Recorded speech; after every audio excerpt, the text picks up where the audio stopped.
All right, good morning, and thanks for joining the webinar. And I will go ahead and move through the slides here. I don't know that we'll take a full hour, but we'll go on through. So,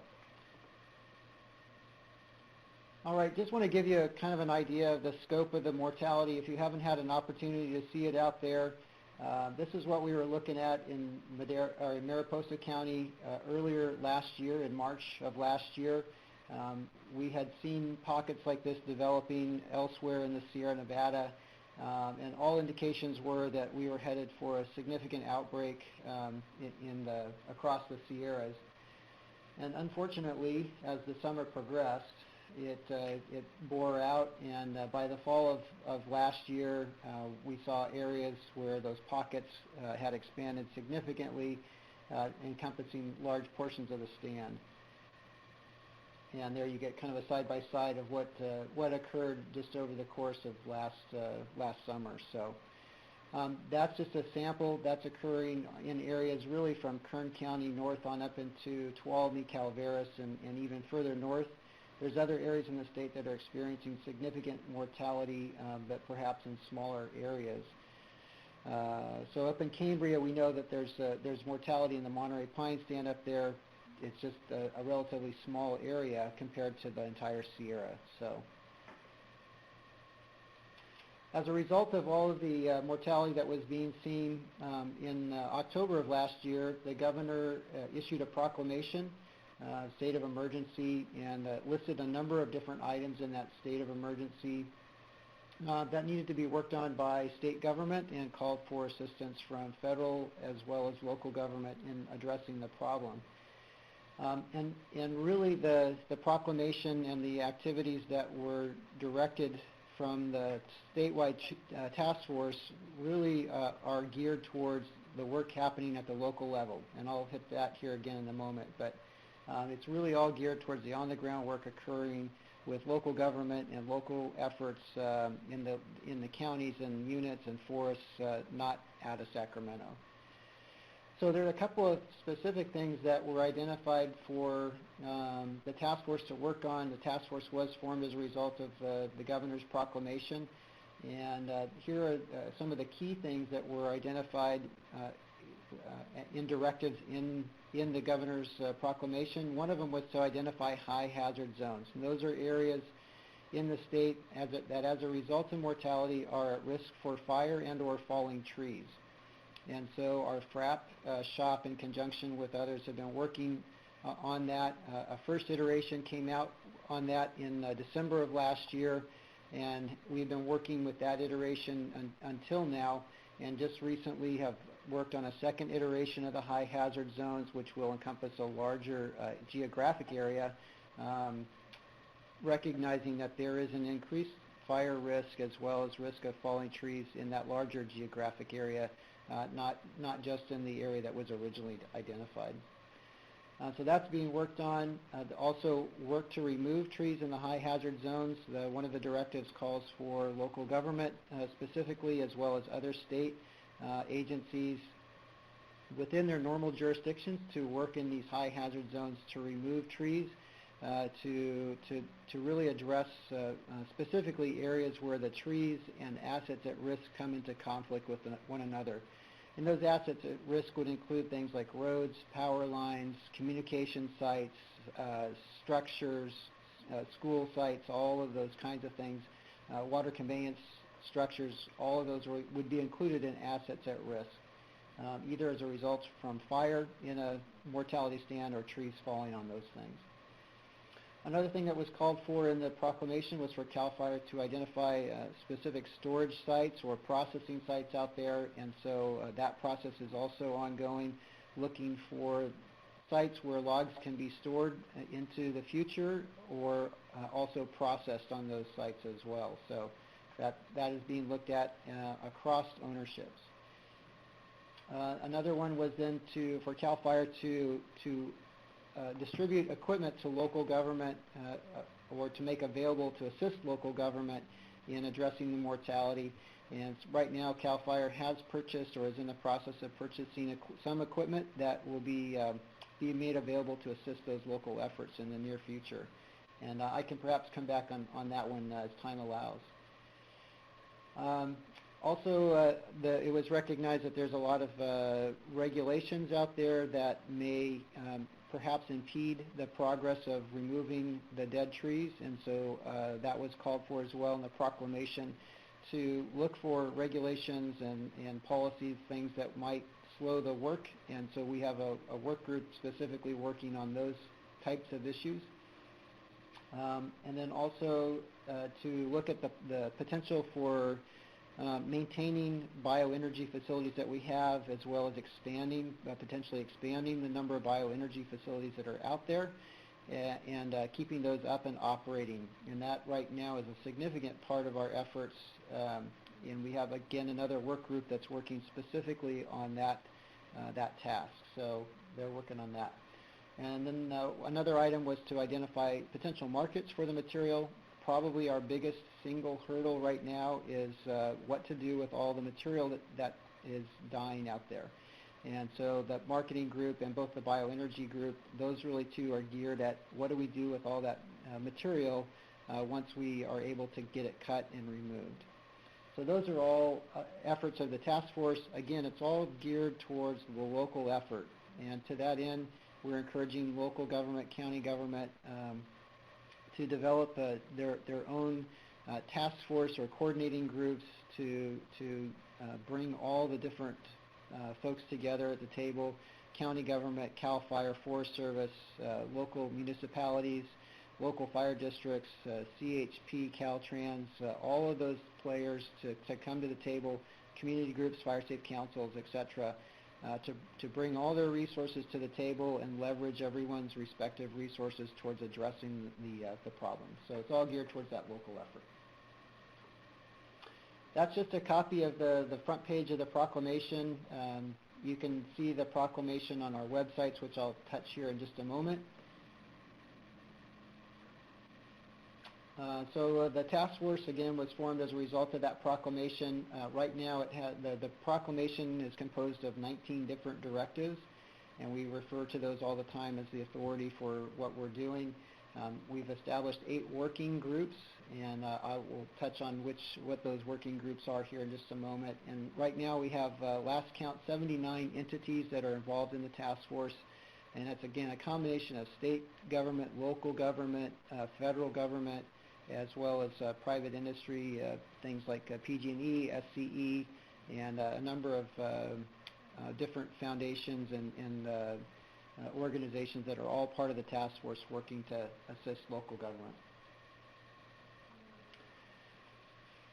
So one of the first things then was how do you organize such a large effort like this? And CAL FIRE along with Cal OES were put in the lead on this to pick up this task and move it forward. And so we have traditionally used the incident command system in managing large and complex incidents, and so we did the same on this as well. And while we are changing some of the nomenclature, the process that we're using and the systems are largely all based on the incident command system that we use to manage large wildfires or other emergency incidents, flooding, earthquakes, etc. And as a result of that, we put together an incident action plan, which spells out the 8 different working groups, who the leadership in the task force are, what everyone's goals and objectives are. That's all captured in that incident action plan. Again, that's available on the websites, which I'll hit here in just a moment.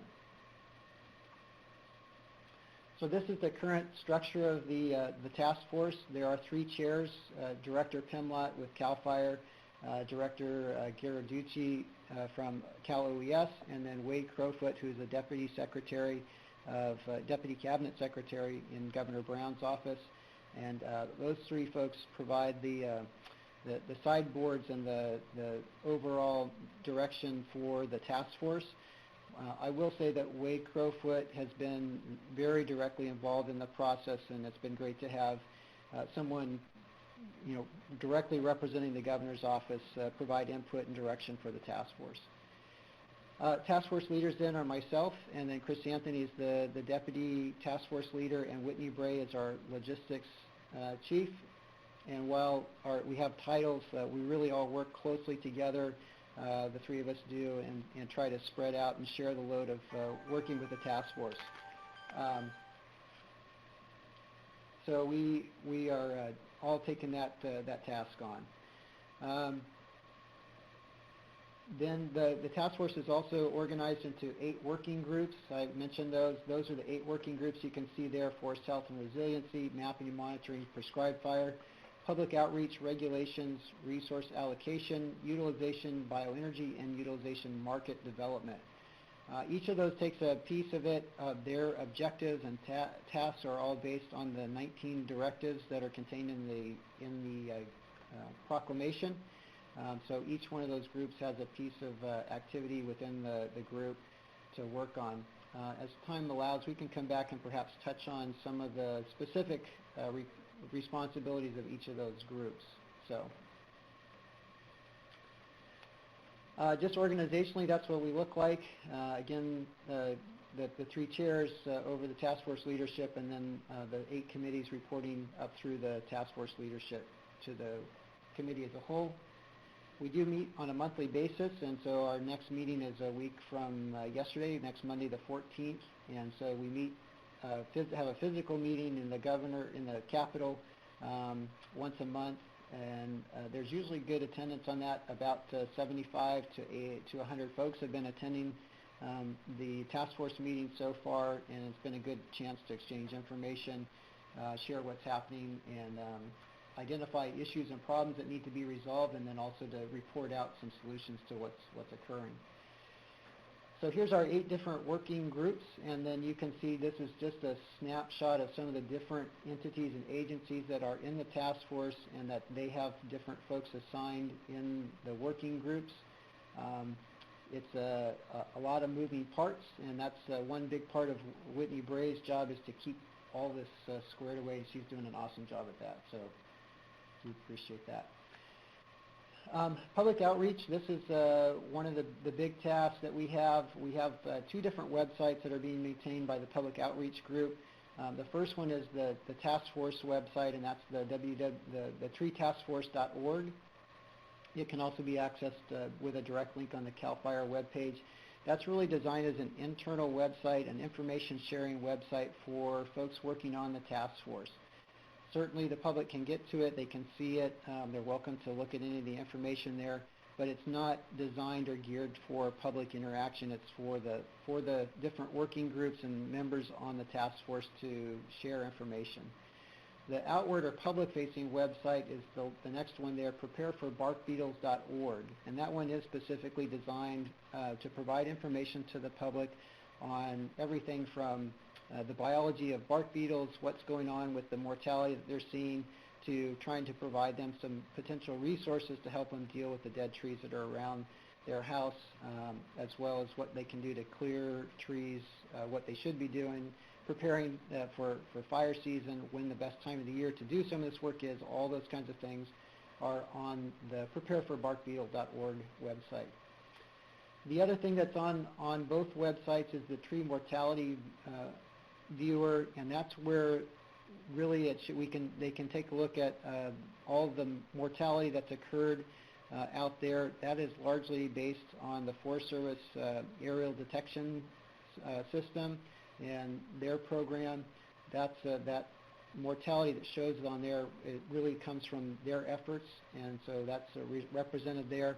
And then the high hazard zones that are currently identified, and as we develop the second iteration, those also will show on that tree mortality viewer. And again, the public can see that, but it's also designed as an internal tool for members of the task force. The public outreach group is also working on tours. There's a legislative tour that's being planned right now for April 15th, and the CSAC and RCRC are working with us to get participation from legislative representatives or their staffs to come out and take a look at the mortality that's out there. The reason that we see that that's so important from the task force level is 2 things. One is to help these folks understand the scope and nature of the problem that's out there. I liken it to the Grand Canyon. If you've ever seen pictures of the Grand Canyon before you actually went there, you kind of got a sense of how big it is and how vast it is. But until you actually go and stand on the edge of the rim and look into that huge hole in the earth, you just don't get it. Pictures don't begin to paint the picture of what's really there. It's true of the mortality. We can show pictures and describe it, show maps, etc. But until you actually go out and see it and drive for miles down the road and see dead trees everywhere, you just don't get the full scope of the problem that's out there. The other thing they're working on developing is a self-guided tour, so that as folks have time, they can do it on their own schedule, and that would be composed of various stopping points with talking points provided for each of those stopping points, so they know what they're looking at, and have a self-guided description of what's going on at the stop that they're at. So those are tours that the public outreach group is working on. Here's some forefront action items that the task force is either working on or has already found some resolution on. And the prevailing wage determination was a significant issue early on. Tuolumne County identified that they were working on getting a contract going for tree removal, and they had to identify whether prevailing wage applied, which essentially is a requirement that if the scope of work falls into a specific description of work, then they would potentially have to pay a particular wage to all their contractors. And so the task force was able to engage with the Department of Industrial Relations and get a ruling on that and move that forward. So that one actually has been determined, and we were able to get that cleared. And in case you're curious, prevailing wage does not apply to the tree removal efforts or organizing those. Another one was the CDAA funding. That's the California Disaster Assistance Act funding that comes out through Cal OES. And those are some dollars that are available for counties and some local government aid entities to apply for, that they can use those dollars for dealing with the dead trees and removing dead trees around their critical infrastructure.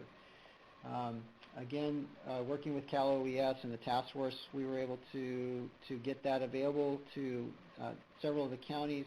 Tuolumne County has a couple of CDAA applications that are in and have been funded, and they are in the process of getting those dollars into contracts and work out on the ground. Another outlet is, or another thing that's been worked on is the outlet for the trees being cut. I already touched on this, the bioenergy contract extension, which is a very large, very complex topic. And so we have actually one person in, the bioenergy working group as a whole is working on that. And there are a number of key players both in the governor's office and the Office of Planning and Research, as well as within CAL FIRE, that are working that problem with the CPUC and trying to provide good information, good resolution on that. And then, I'm sorry, there's other entities. Forest Service is definitely involved in that as well, and then a number of entities that I'm leaving out, so that are all actively working that problem. There are two rulings that are being worked on right now, and the CPUC is scheduled to meet the 17th next week and rule on one of those. The other one is market development. Right now, the market development group is essentially any idea that we hear about is on the table until we prove otherwise, and so they're looking at different options and possibilities that might find outlets for the material that's out there. Again, what to do with that material is the biggest issue we're faced right now. The sawmills that are left in the state are heavily impacted by mortality and fire logs from last year. So those mills, a lot of them are not accepting logs, or if they are, they're accepting very few. So that's a problematic there.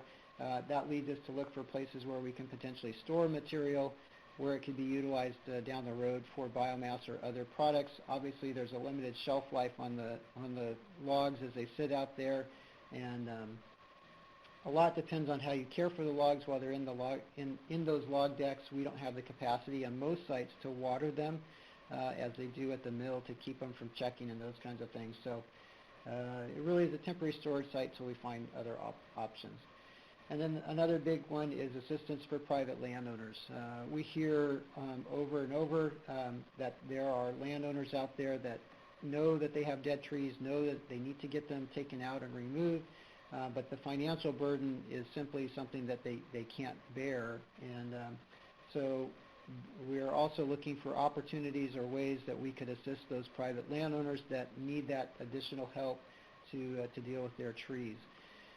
Just to give you an idea, in terms of the cost of this, we hear costs that go anywhere from probably a low of somewhere around $500 a tree on upwards to $3,000–4,000 per tree to remove the dead trees. So keep in mind that many of those trees that particularly are near structures involve other infrastructure that has to be avoided in the process of getting the trees down.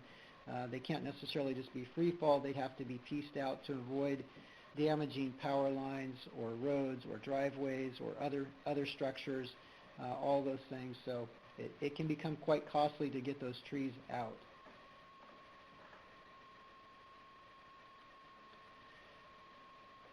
So another one of the items that we were tasked with was the definition of the high hazard zones. And again, the first iteration came out late last year, and that really was a combination of two things. One is where there were dead trees and where there was critical infrastructure or infrastructure at risk, and where those two intersected, those became the high hazard zones. As we've moved along, it's apparent that for a couple of different reasons, it would be beneficial to reevaluate those high hazard zones and perhaps identify a larger geographic area so that we can deploy equipment out there, that we can ask for assistance from some of the state agencies in terms of where we can utilize fire as a treatment tool or disposal tool for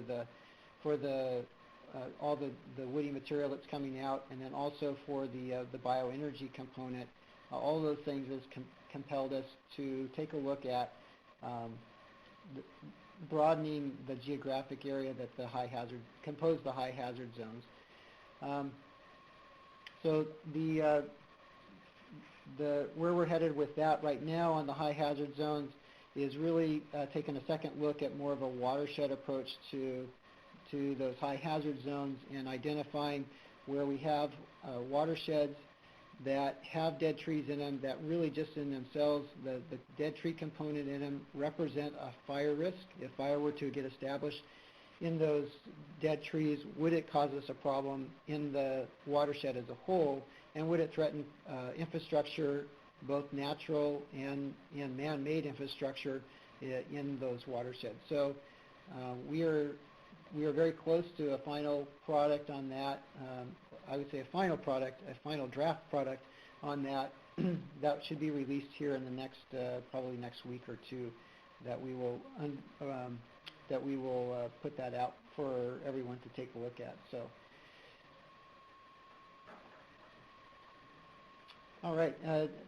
So one of the other things that was done is that while the proclamation does not call for it, 6 counties were identified as priority areas, really as a starting point, really an anchor and hold point.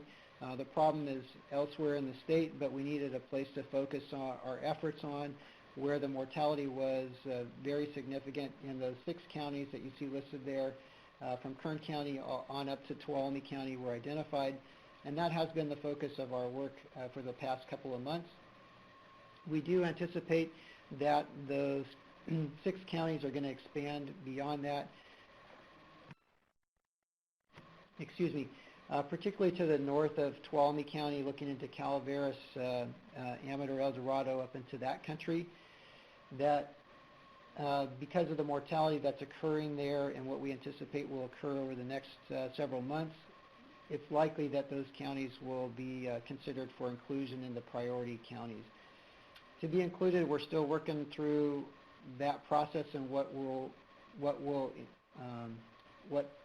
criteria will be used to identify those additional counties, but certainly the items you see here, the level of significance, what kind of organization do they have going at the local level and coordination that they have happening there?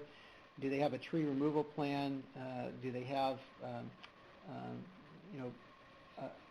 a plan of action in play on how they're going to attack the problem in their local area. All those things will come into consideration. That will be evaluated by the task force and then ultimately by the task force chairs, and they will provide the policy direction on inclusion of additional counties.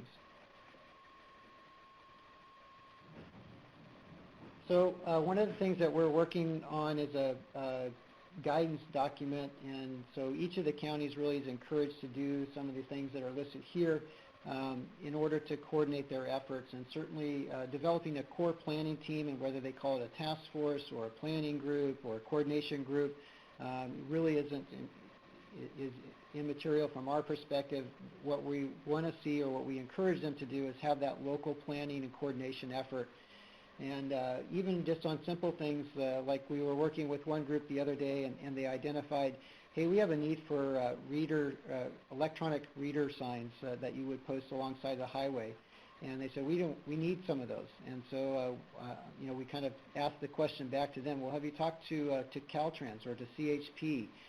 Those folks all have those reader board signs. Would they be willing to work with you and share those in the common effort? And so it's really beginning to look at all the different resources that are available at a local level by the various entities and agencies, and seeing how you can leverage each other's assets to really attack this problem. And that's part of it, is to just share those resources, and then also to solve problems locally. A lot of these things, some of these things can be solved locally just by agencies talking to one another and cooperating and seeing if there's not ways that they can get by their normal modes of operation and normal business practices and address the problem the best that they can. So that's a list of some of the different groups that we certainly encourage folks to involve in their efforts, and it really is a problem that's far larger than any one entity or organization. And even with everybody working together, it's going to be like eating an elephant. You just have to figure out where to take the first bite and start there. So this is a county guidance document I mentioned. It's really just capturing all of these kinds of things that we're encouraging the local governments to do, and capturing it in a document so that as additional counties come online and they say, well, what do we do? How do we get started? We can provide this document that they can start working through and looking at to help them coordinate their efforts and pull their organization together.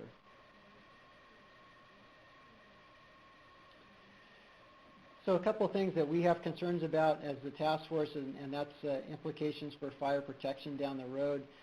With all the mortality that's out there, we see really both a short, midterm, and long-term issues in play. These dead trees represent an increased risk with the standing red trees out there, but as those needles begin to come off the tree, they also represent an additional fire hazard as a carpet of dead needles on the forest floor, or perhaps even worse yet, as they drape the brush that lies underneath the canopy, and now you have all this brush component that's draped with these dead pine needles. All of these things lead to an environment that readily carries fire through the understory, and ultimately could go into a crowning type fire, depending on the crowns that sit above the vegetation that's there. So that it does create a very significant short-term potential fire hazard. Midterm, we have these standing dead trees. Once they lose their needles, they are perhaps not as significant a threat for a crowning type fire, but they definitely are at risk for burning out. They're just sitting there drying every day that they sit out there, and so they are going to tend to burn better and longer, and with the potential for burnout and failure, which causes us problems both from a safety standpoint of firefighters out on the line, as well as trees potentially falling across our control lines and spreading the fire outside of our containment perimeters. So midterm, it also causes us some problems. Long term, these trees are all going to go to ground someday. Whether we take them out or not, if they stay out there, they're going to fall down, and in the heavy mortality areas, it's just going to create a jackstrawed mess.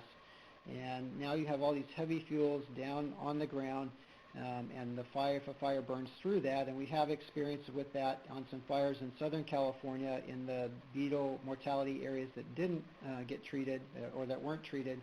The fire gets established in there. It has a long residence time because of the heavy fuels, and it significantly increases the time it takes to mop up the fire, as well as putting in control lines. Even trying to put a dozer through some of this heavy jackstraw timber that's down on the ground is very difficult and very chainsaw intensive to cut your way through that big mess and put in a control line. So this problem is going to be with us for a while, and frankly, there are many areas out there on the forests and on private lands that will never get touched because there simply aren't the resources and the time to do that, and so these problems will be with us for a number of years to come. That's really the end of my presentation. So the picture that you're looking at there is two of the prime culprits, the western pine beetle. That happens to be a mating pair that I found at one point right underneath the bark, and it's pretty phenomenal. We're watching those beetles go through multiple generations in a year, anywhere from 3 to 4, perhaps even 5 generations in a season. We know that they were flying in April. Even though it's winter and they should be dormant, the weather was warm enough that they were out and flying. Those two beetles, over the course of a year, that grow exponentially number-wise. Each of those produce 100 to 150 progeny, and then those go out and also breed and produce progeny. So by the end of the year, you can get into the millions of number of beetles that are out there.